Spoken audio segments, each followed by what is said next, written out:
My name is Thalassa. I'm 31 years old, a forensic accountant by trade, and a daughter by biology. In my profession, I am a hunter of hidden truths buried under mountains of deceptive numbers. I find the money people try to erase, but for the last 7 years, I have been the one being erased. I have been the ghost in the machine, quietly paying the mortgage on a sprawling Portland home I am barely allowed to occupy, while my existence was reduced to a convenient line item in my family's budget. The world didn't end with a scream. It ended with a drop in blood sugar and a dial tone. Thursday, 5:45 p.m. Portland was doing what it does best in late autumn, bleeding a cold, gray mist that turned the lobby glass of my apartment building into a blurred watercolor. I had just walked away from a 24-hour audit. My brain felt like it was made of static. I remember the exact smell of the lobby, wet concrete and the expensive, cloying scent of lilies from the florist next door. Then the floor tilted. My vision fractured into a kaleidoscope of gray stone and white light. A cold sweat, the kind that feels like ice water running under your skin, broke across my forehead. Hypoglycemic shock. It's a clinical term, but in reality, it feels like your soul is trying to exit through your feet. My legs didn't just fail. They turned to water. I slid down a cold marble pillar, the stone biting into my back, and watched my own hands tremble as if they belonged to someone else. My heart was a frantic bird, bruising its wings against the cage of my ribs. I realized then, with a clarity that only comes when the lights are about to go out, that I was dying in a room full of strangers. But the deeper, sharper pain was knowing that the only people who held my emergency contact information were currently 30 floors above me, likely deciding what color napkins to use for a dinner I had funded. I managed to unlock my phone. My fingers felt like lead weights. I called my mother, Zenobia. I didn't need a miracle. I didn't need her to save me. I just needed a $3 Snickers bar or a juice box from the kitchen. The phone rang twice. "Mom," I whispered. My voice was a dry rasp, barely reaching the microphone. "Please, I'm in the lobby. I can't stand. My sugar, I'm crashing. Please just bring me something sweet. Anything." On the other end, I heard the bright rhythmic clatter of silverware against porcelain, a carefree sound, a dinner of the elite. Zenobia's voice came through, not with worry, but with a sharp, jagged edge of annoyance. "Thalassa, for heaven's sake, don't be so dramatic," she said. The judgment was so heavy I could feel it through the speaker. "I am right in the middle of setting the dinner menu for Avadni. She's had an exhausting day at the studio, actual creative work, and she needs a proper meal to recover. You're a grown woman. Stop making a scene in the lobby. You're embarrassing us. If you're hungry, go to the cafe yourself." She didn't ask if I could breathe. She didn't ask if I was alone. She just hung up. A moment later, my phone vibrated in my limp hand. A notification from the family group chat. It was a high-resolution photo of a bone-in ribeye, perfectly seared. The caption, written by Zenobia, read, "Celebrating Avadni's new vlog vision. Success takes sustenance." I stared at the heart emoji until my eyes burned. It is a strange thing to realize that you have spent your life building a sanctuary for people who wouldn't even walk to the elevator to keep you from hitting the floor. I haven't been forgotten. I've been erased. "Ma'am, can you hear me?" A shadow fell over me. It wasn't my mother. It was the security guard, a man named Arthur whose name I only knew because I made it a point to be polite to the people my family ignored. He didn't lecture me. He didn't call me dramatic. He knelt in the dirt of the lobby floor, his uniform trousers staining, and tore open a Snickers bar with his teeth. "Eat this," he said, his voice a low, steady anchor. "Slow bites. I've got you." As the sugar hit my bloodstream, the fog began to lift. It wasn't just the physical darkness receding, it was the psychological haze of a decade. I looked at Arthur, a man I barely knew who was offering me more grace than the woman who gave me life. A stranger's 99-cent candy bar had done what 7 years of mortgage payments couldn't. It bought me the truth. I realized then that my mother was right about one thing. I was a freeloader. I had been freeloading on the hope that if I paid enough bills, I would eventually earn a seat at the table. But love isn't a debt to be serviced. I didn't cry. I didn't scream. I simply sat there on the marble floor and became the forensic accountant again. I started an audit of my own life. My thumb moved to my banking app. Face ID confirmed my identity. the only person in that house with a legitimate income. I navigated to the shared household account, the one Zenobia used for her menu planning, and Evadne used for her creative expenses. Freeze card. Then, I went to the scheduled transfers. The $4,200 monthly mortgage payment, the utility bundles, the high-speed fiber internet for the studio. Cancel recurring payment. A strange lightness spread through my chest. It wasn't the sugar, it was the weight of an entire house being lifted off my shoulders. I felt the burden of their expectations drop away, leaving me cold but finally, for the first time in my adult life, light. I used the marble pillar to pull myself up. My legs were still shaky, but my spine was steel. Just as I reached my full height, my phone buzzed again. A banking alert. Transaction declined. $1,200 at Leica camera store. The elevator dings. It's a sharp, silver sound. The doors slide open and Zenobia steps out. She isn't looking for a daughter in distress. She is holding her phone like a dagger, her face a mask of predatory fury. She didn't come down for my life. She came down because the fountain had run dry. "Thalassa!" she hissed, marching toward me. "What is wrong with your card? Evadne is at the counter and she's being humiliated." I looked at her. I didn't see a mother. I saw a client who had just failed an audit. "The card is fine," I said, my voice as calm as a winter morning. "It's the account that's closed. I'm done paying for the menu, Mom. I think it's time you all learned how to cook." The world didn't end. It just finally started moving in a different direction. Now let me take you back to the winter of 7 years ago.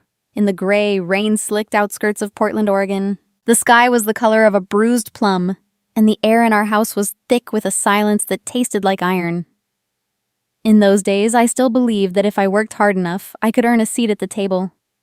I didn't realize that in my family, some were born to be guests, and others were born to be the furniture. To understand why I finally froze that card, you have to understand the ranking system. In our house, love wasn't a feeling. It was a resource distributed based on perceived fragility. My mother, Zenobia, was the architect of this system. She didn't value success as much as she valued the image of it. My father, Cyprian, was the silent enabler, a man who preferred a quiet lie over a loud truth. Then there was Evadne, the masterpiece. Evadne was described as ethereal, creative, and delicate. Every minor mood swing she experienced was treated like a national crisis that required a family summit.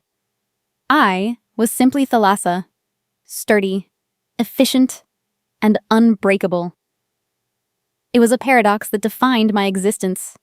The more capable I became, the more invisible I grew. She was celebrated for her potential. I was managed for my utility. The first seed of my exploitation was planted during the Great Recession's late tremors. Cyprian had lost his job at the mill, and the bank was breathing down our necks. We were weeks away from foreclosure. Zenobia didn't call a family meeting. She called me into the kitchen. Evadne was in the living room, sketching vision boards for a fashion line that would never exist. Zenobia's voice was a cold, pragmatic blade. "Thalassa, you're the one with the credit score. You have the discipline. Evadne's spirit is too light, too poetic for this kind of burden. It would crush her. You'll sign the mortgage papers as a co-borrower. It's for the family." I was 24 years old. I felt a surge of pride, a tragic sense of importance.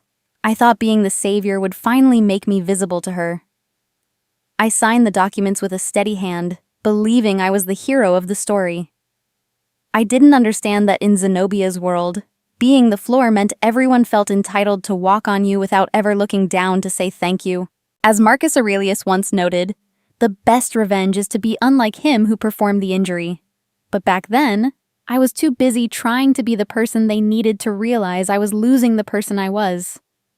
The patterns of my life were woven from these threads of quiet neglect. I remember my college graduation. I had worked 3 jobs, barista, tutor, night shift clerk, to ensure I graduated without a cent of debt. On the day of the ceremony, Zenobia and Evadne arrived 45 minutes late. Evadne had suffered a wardrobe crisis that apparently required visits to 3 separate malls to find the exact shade of cream for her silk wrap. When they finally found me in the crowd, Zenobia didn't look at my diploma or the honors cord around my neck. She looked at her watch and sighed. "We need to head out early, Thalassa. The noise in the crowds are giving Evadne a migraine." You're smart. You've always been self-sufficient. You don't really need the applause anyway, do you? I stood there, clutching my degree, and swallowed the lump in my throat until it felt like a stone. I smiled and told them it was fine. I rationalized it. I told myself it made sense because Evadne was sensitive and I was the rock. She needed the soft edges of life because she couldn't handle the sharp ones. I convinced myself that my strength was my reward, a secret armor that made me superior. In reality, I was just teaching them how to mistreat me. I was proving that my price was zero, and my endurance was infinite. I told myself I was the pillar holding up the roof, but I was too blind to see the cracks forming in the foundation of my own dignity. I see it clearly now, with the cold clarity of an auditor looking at a fraudulent ledger. The favoritism wasn't just a matter of stolen hugs or missed graduations. It was a calculated financial strategy. They were grooming me to be the bank for a dream I didn't share. I thought I was paying for a home, but I was actually subsidizing an illusion. I didn't know then that the shadow over my life wasn't just emotional. It was a debt that was about to fully grow until it threatened to swallow my entire future. Now I understand. The signs were as obvious as red ink on a white notebook, but at the time I was blinded by a sudden deceptive warmth. After years of living on the cold margins of family affection, the ice seemed to have finally melted. It all began with a change in temperature, the deliberate gentleness in Zenobia's voice that surprised me. She began texting me daily. Not demands, but small, domestic offerings. Photos of the hydrangeas blooming in the backyard, or a blurred snapshot of a recipe card for the lemon chicken I used to love as a child. She started inviting me over for just tea, promising no strings, no lectures, just mother and daughter catching up. I thought the years of being the useful shadow were over. I thought I was finally being invited into the light. During those tea sessions, the air in the Hawthorne house was always fragrant and still. Zenobia would sit across from me, her eyes filled with a manufactured softness that I mistook for pride. She asked small, seemingly caring questions. "How is that big audit going, honey? I hope you're not overworking yourself. Does a senior position like yours come with a bonus this quarter?" She leaned in closer, her voice a gentle purr. "Is your office still on 5th Street? Or did they move you to the executive wing? I want to make sure I know exactly where my successful girl is." I was starving for recognition, a hunger so deep it made me reckless. I told her everything. I mentioned the upcoming promotion, the exact percentage of my salary bump, the specific dates my direct deposits hit.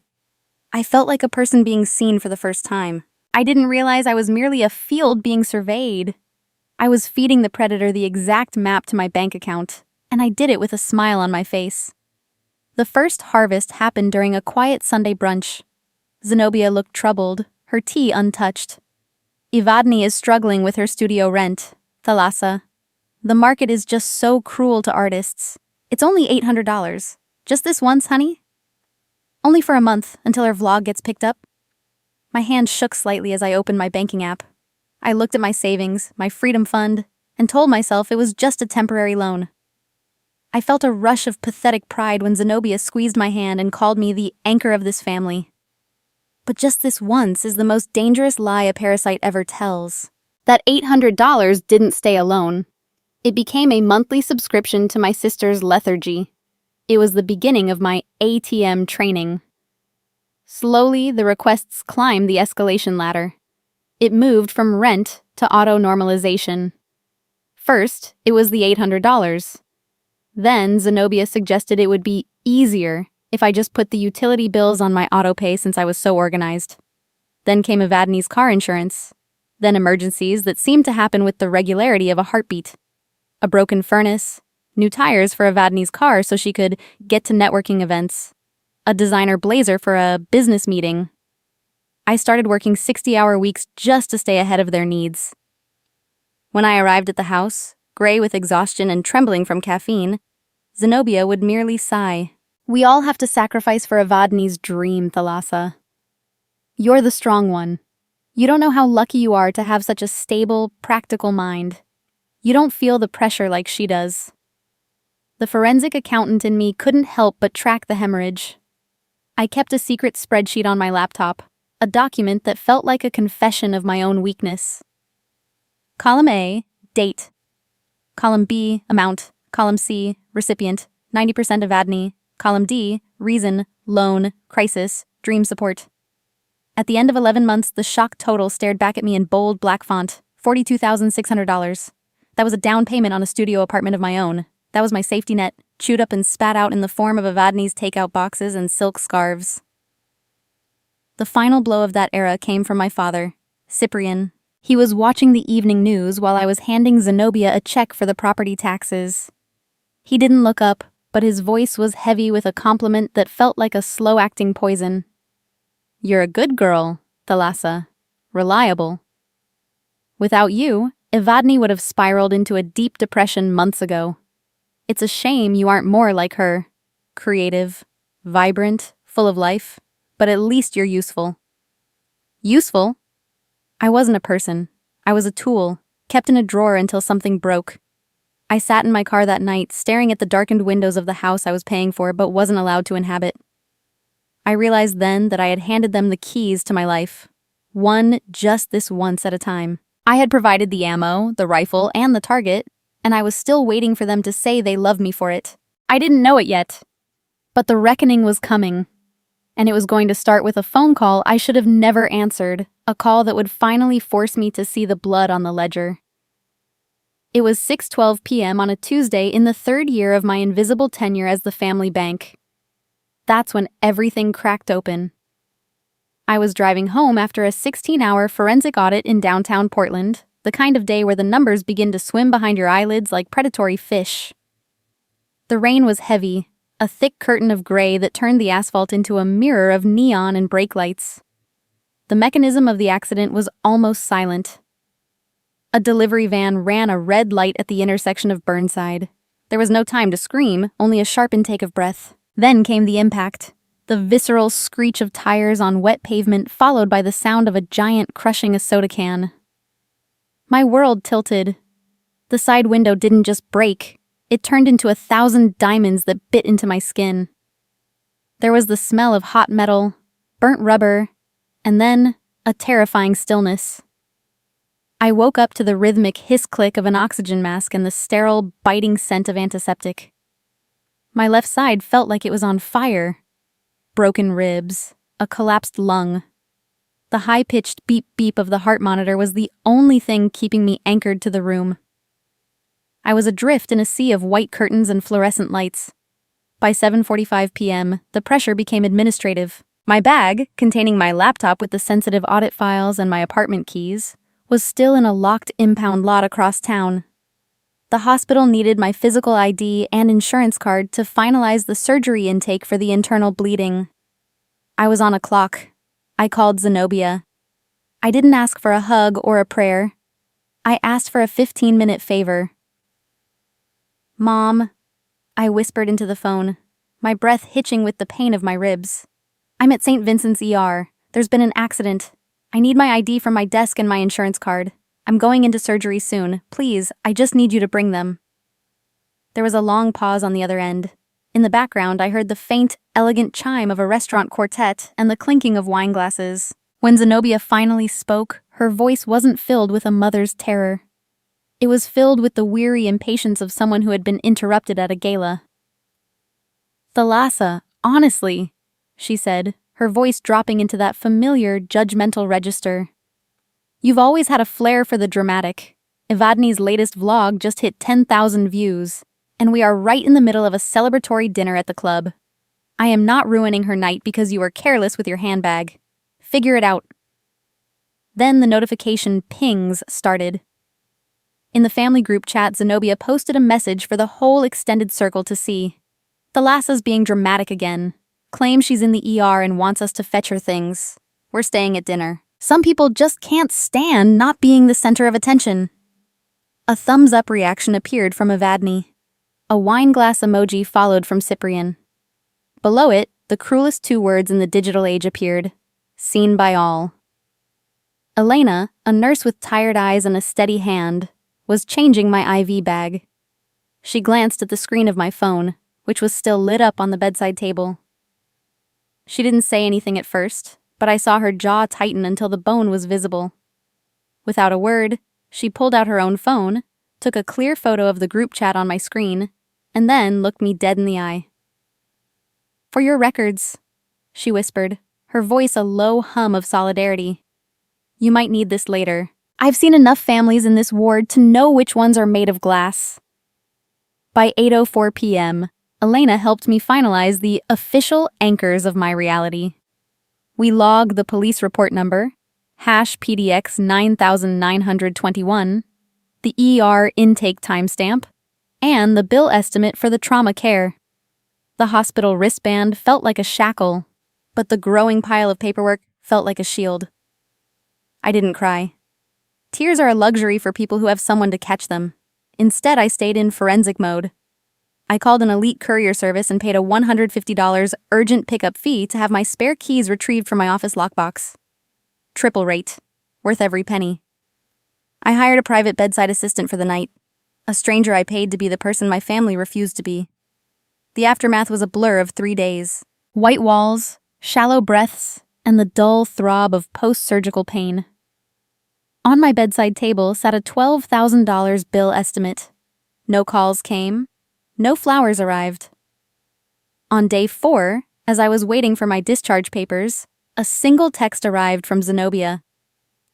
"Since you're off work and clearly have time to sit around, don't forget the mortgage is due on Friday. We're planning a weekend trip to the coast for Evadne's birthday, so make sure the transfer is on time." I looked at the message, then out the window at the gray Portland skyline. Seneca once said that he who is brave is free, but I realized then that freedom doesn't always feel like a victory. Sometimes it feels like a cold, hard silence. Strangers showed up. My family didn't. In that hospital bed, among the sterile sheets and the smell of rubbing alcohol, I finally realized that I wasn't a daughter. I was a convenience. And convenience is a contract that can be canceled. I am sitting in my car in the hospital parking lot. It is 4 a.m., that hollow hour where the world feels abandoned and the air is thick with a pre-dawn chill. The discharge papers are on the passenger seat, crumpled and clinical. The dashboard's blue light illuminates the plastic hospital band still fastened around my wrist, a neon reminder of a vulnerability I can no longer afford. The physical reality of my existence is a series of sharp, localized aches. There is the persistent smell of cheap hospital coffee and rubbing alcohol clinging to my skin. The deep, yellowing bruise across my ribs hums with a constant, dull vibration, making every shallow breath feel like a deliberate negotiation. I stare at the hospital bill clutched in my hand. $12,000 for a life I've been barely allowed to own. In the silence of that car, a simple, binary thought finally settles in my mind like a stone dropped into a deep well. Keep paying, or stop bleeding. I realized then that the daughter who waited for a phone call, a hospital visit, or a simple "Are you okay?" died on that lobby floor 4 days ago. In her place, the forensic accountant has fully awakened. I am no longer a victim surveying the damage. I am an architect entering a crime scene to reclaim the blueprints. I reach for my phone. The screen's glare is harsh in the darkness. I open my banking app, and for the first time in 7 years, I don't look at the balance with anxiety. I look at it with cold, calculated intent. I scroll through the Evadne Life Support Fund, the recurring transfers that have bled me dry while I slept. They look like a schedule of exploitations staring back at me in digital ink. I begin the cut. It is a rhythmic, mechanical checklist. Cancel recurring transfer #1, Evadne's creative studio rent. Cancel recurring transfer #2, mom's emergency credit card payment. Disable direct debit, the main mortgage autopay. Reset master passwords. Enable two-factor authentication. Lock the shared household ATM card. Mute family group chat. Archive. There is no lightning bolt. There is no dramatic scream or immediate explosion. It feels like setting down a massive waterlogged crate I had been carrying across a desert for a decade. No tears come, just oxygen. For the first time in my adult life, I can actually feel the air reach the bottom of my lungs. My phone vibrates. It isn't a frantic text from Zenobia. It's too early for her to realize the fountain has run dry. It is Alistair, my mentor. He doesn't waste time with platitudes. He doesn't ask if I'm crying. He simply asks, "Thalassa, did you secure the ledger?" "Better," I reply, my voice steady and unfamiliar to my own ears. I finally stopped negotiating with people who don't love me. I don't go home. I drive directly to the office. At 5 a.m., the building is a ghost town of glass and steel. The empty supply closet in the back of the forensic wing has always been my sanctuary, a place where the air smells of paper and old ink. I sit on the floor and open a sealed manila envelope Alistair left on my desk.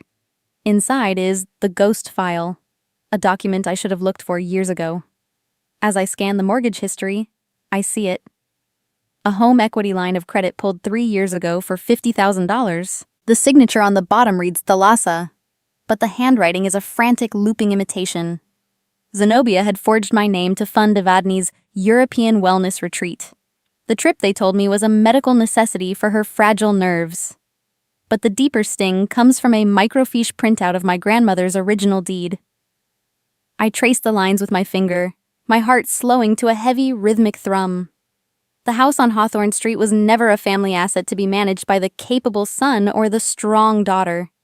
It was a direct, irrevocable inheritance to me. Zenobia had buried the truth, keeping the deed in a trust she controlled, purely to keep me chained to the mortgage payments. They weren't just taking my money. They were making me pay for the privilege of being cheated. I sit there in the dark, the white light of the office hallway bleeding under the door. I know the fallout is coming. I know that within 48 hours, the silence of their bank accounts will be louder than any scream. They will notice the missing money long before they notice the bruised ribs or the empty seat at the dinner table. As Epictetus once said, he is a wise man who does not grieve for the things which he has not, but rejoices for those which he has. I don't have a family who loves me, but I have the truth. And in my world, the truth is the only currency that never devalues. I thought the silence would be the hard part, but as I pack the documents into my bag, I realize I didn't expect what came next. They didn't just want my money. They wanted my soul for the interest. I knew the fallout was coming, but I didn't expect just how far they would go to keep the ghost in the machine. My new life in a small studio on the east side of Portland tastes like quiet victory and black coffee. It is only 400 square feet, but every inch belongs to me. There are no designer scarves draped over my drafting table, no lingering scent of vanilla vape juice, and no mountain of unwashed takeout containers on the counter. The floors are clean, the air is still, and I have a routine that starts at 6 a.m. with the soft, steady hum of my own refrigerator. Yet the body keeps a ledger that even a forensic accountant cannot easily close.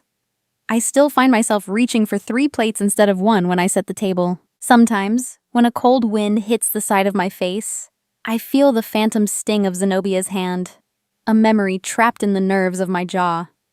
I count the silverware twice every night, a frantic habit born from years of being accused of misplacing items that I had actually bought with my own labor. I am safe, but I am still healing. My phone pinged at 9:30 a.m. It was Alistair.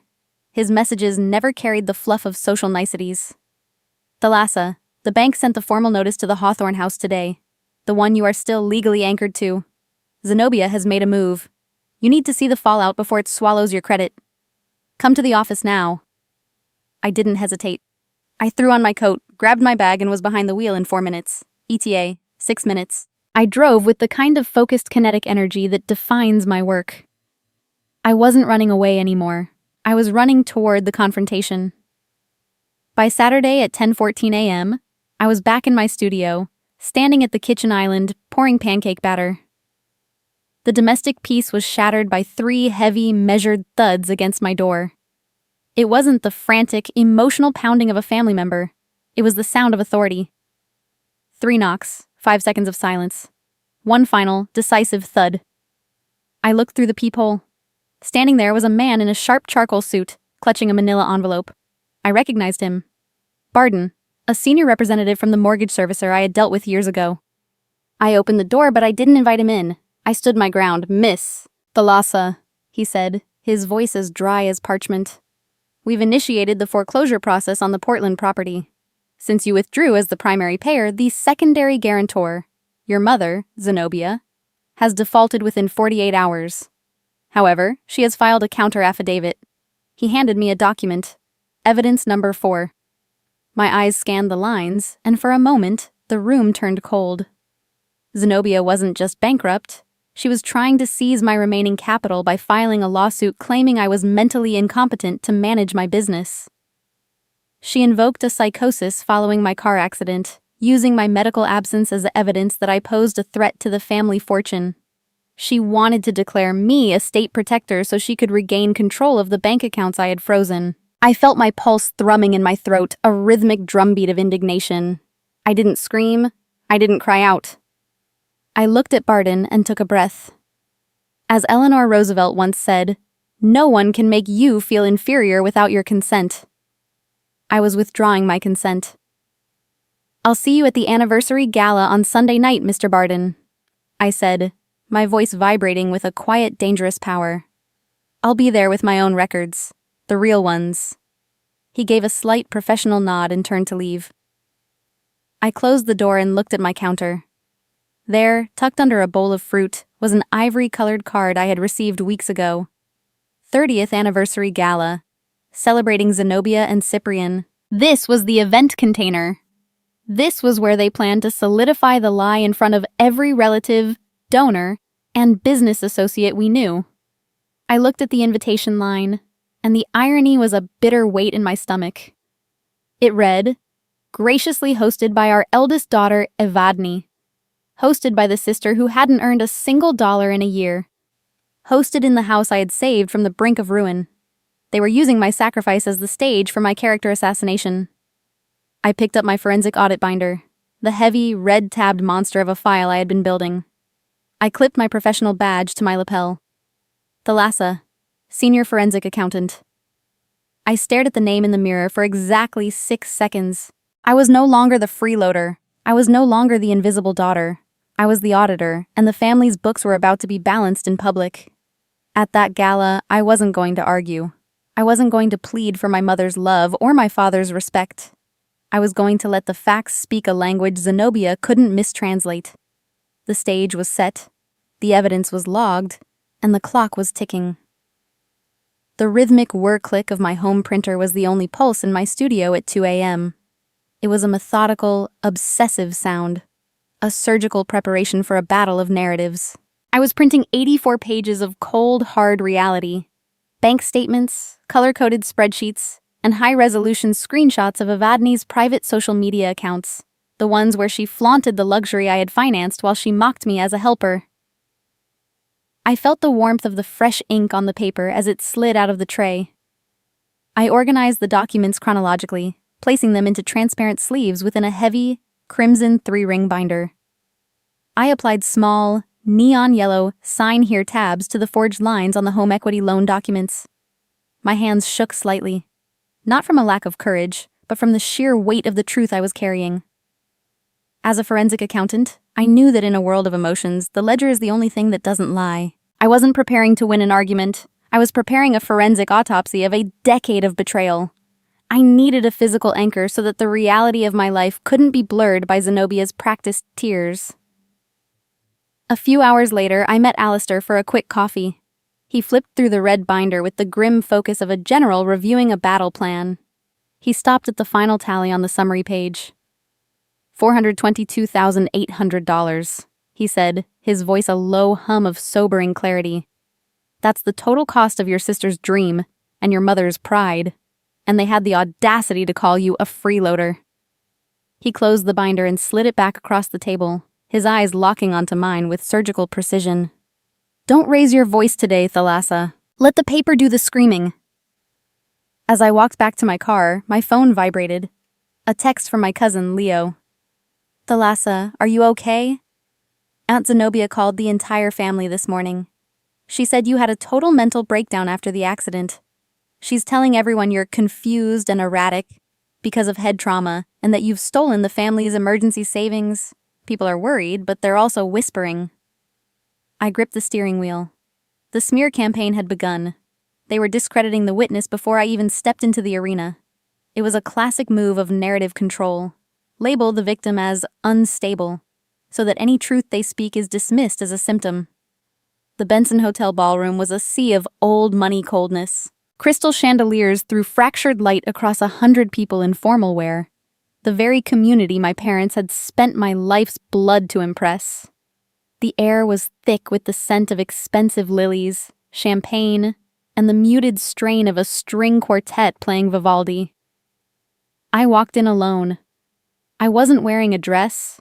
I was in a sharp, charcoal gray suit that felt like armor. The red binder was tucked under my arm, its weight a comfort against my ribs.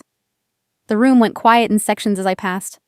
I felt the pitying looks, heard the hushed whispers of the poor girl's breakdown, and, such a tragedy. Zenobia approached me first, draped in emerald silk that cost more than my car. She wore a mask of concerned grief so perfect it was chilling. "Thalassa, dear," she cooed, reaching out a hand I didn't take. "Should you even be out? You look so tired. We were so worried about your mental state after you just vanished from the hospital." I stepped back, establishing a physical boundary. I didn't call her mom. "Good evening, Mrs. Sterling. I am here as the primary title holder of the property being discussed tonight. My mental state is, as always, meticulously documented." Her smile faltered, the corners of her mouth twitching into a hard, thin line. The air between us turned to ice. Evadne joined her, clutching a crystal flute of champagne. She spoke loudly enough for the nearby table of family elders to hear every word. "It's the accident, Aunt Martha," Evadne said with a theatrical sigh. "Thalassa's been so confused lately. She actually thinks she's in charge of the bills now. It's heartbreaking, really. We're just trying to protect her from herself." The elders nodded, their suspicion of me solidifying into a collective judgment. I didn't respond. I didn't argue. I just kept my eyes on the head table. My grandfather, the only person who truly loved my grandmother and knew the steel she was made of, caught my eye. He saw the red binder. He saw my professional badge. He gave a single slow nod and tapped his silver-capped cane twice on the floor. The signal. The music stopped. The master of ceremonies stood at the podium and invited the host to the stage to begin the celebration. Grandfather stood to speak, his chair scraping against the floor, but Zenobia rushed forward. She was a blur of emerald silk, practically snatching the microphone from the MC's hand before my grandfather could reach the stairs. She looked out at the crowd, her face glowing with a predatory triumph. She turned her gaze to me, her eyes glinting with the intent to finish what she had started in that lobby. "Before we celebrate 30 years of marriage," Zenobia's voice rang out through the speakers, "there is a painful family matter we must address. As many of you have heard, our youngest daughter, Thalassa, has been struggling. For the sake of her health, her future, and the Sterling family legacy, we have had to make some difficult legal decisions regarding her care and our home." I stood up. I didn't rush the stage. I just stood in the center of the room, clutching the binder to my chest. Zenobia's voice continued to boom over the speakers, but her words died in her throat as she saw me start to open the crimson cover. Her eyes fixed on the yellow tabs, the forged signatures, visible even from the stage. The room held its breath. The auditor had arrived, and the celebration was about to become an audit. The ballroom of the Benson Hotel remained a sea of silk, gold leaf, and artificial laughter. The string quartet had transitioned into a soft, melodic waltz that masked the predatory hum of the microphone. I sat at table 12, positioned strategically near the heavy oak exit doors. I didn't touch my champagne. I simply watched the condensation bead on the glass, tracing a slow, cold path toward the white linen.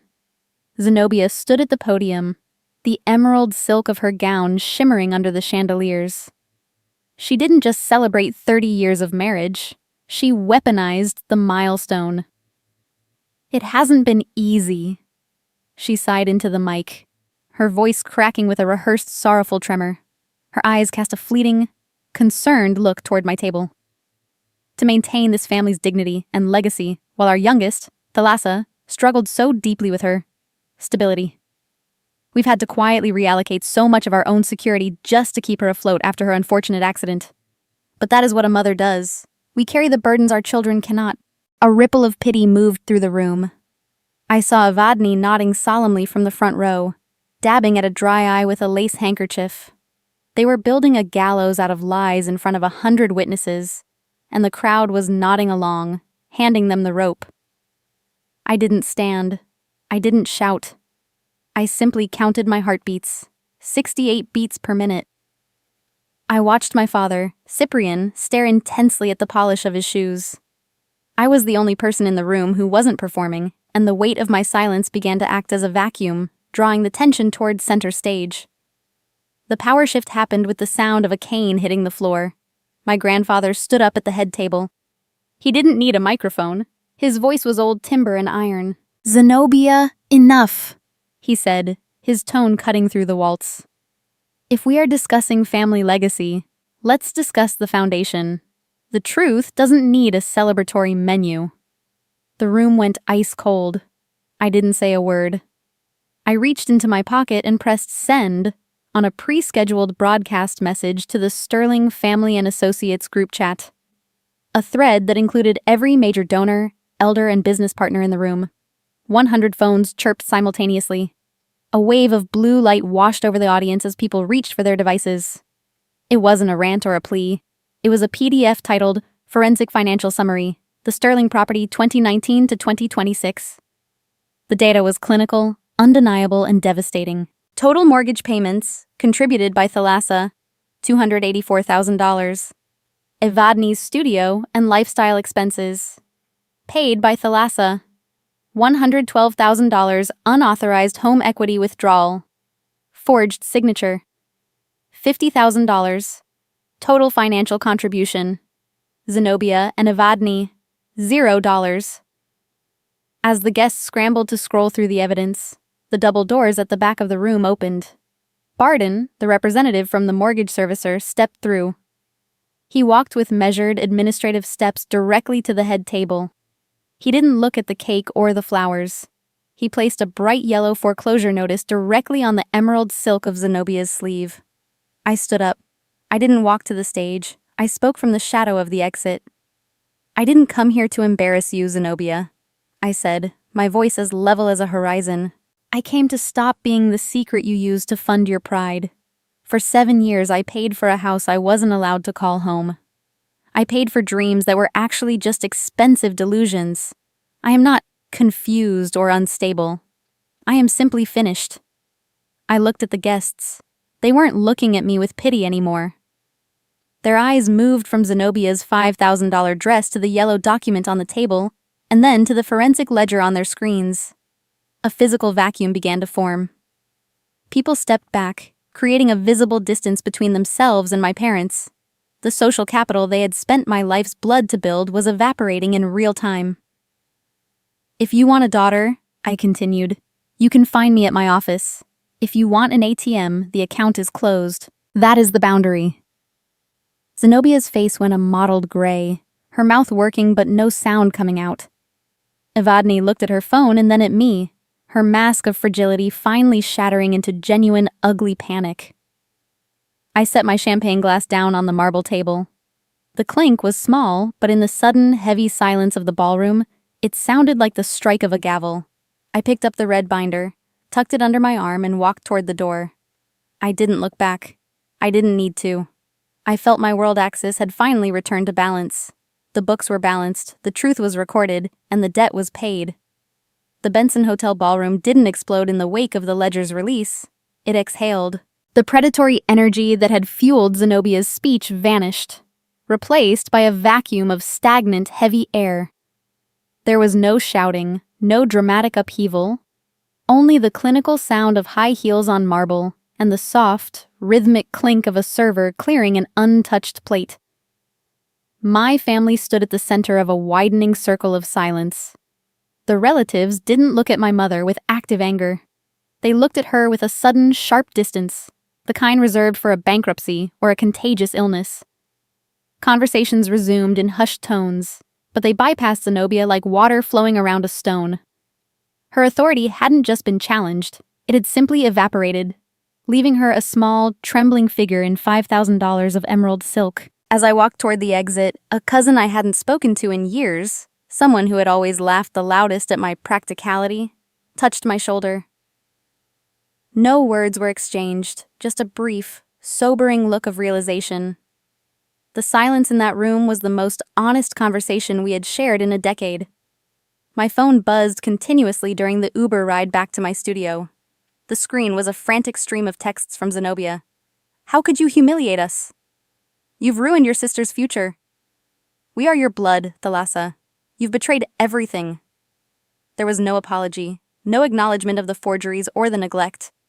There was only a desperate, clumsy attempt to reclaim a narrative that no longer belonged to her. I didn't reply. I didn't send a single follow-up document or a witty retort. I realized that defending the truth to people who are fundamentally committed to a lie is just another form of unpaid labor. I was done working for them. Before freezing the numbers, I added one final symbolic entry to the family ledger. I sent a package by express mail to the Hawthorne house. Inside was a bar of Snickers, the kind the security guard had given me, and a final bill printed for $422,800. I wrote a sentence on the back of the bill. Go buy your own salvation. Buy your own salvation? I am no longer your provider of illusions. I am merely a witness to your reality. 3 months later, the spring air in Portland smells of pine and my own laundry detergent. Not the stale scent of vanilla vape juice or Evadne's expensive takeout. My new studio is quiet, a sanctuary of 400 square feet where every object was bought with money that no longer has to justify itself. The bank took the Hawthorne house. Zenobia and Cyprian moved into a small rental across town, and Evadne finally had to find a job to pay for her own creative lifestyle. I feel a lingering, phantom ache for the family I deserved, but I feel zero regret for the one I left behind. I sat at my drafting table this morning and opened the folder on my laptop titled Family Mortgage Archive. My thumb hovered over the trackpad for a second. Right-click, delete. The screen flickered for a moment, and then the files were gone. I no longer need their recognition to know I am capable. I don't need their permission to be whole. I am finally home, because I am no longer a ghost in my own life. If you are carrying a debt that isn't yours, financial, emotional, or ancestral, you are allowed to set it down. You don't have to wait for an apology that is never coming to start your own audit. The world didn't end when I stopped being the pillar. It just finally started moving in the right direction.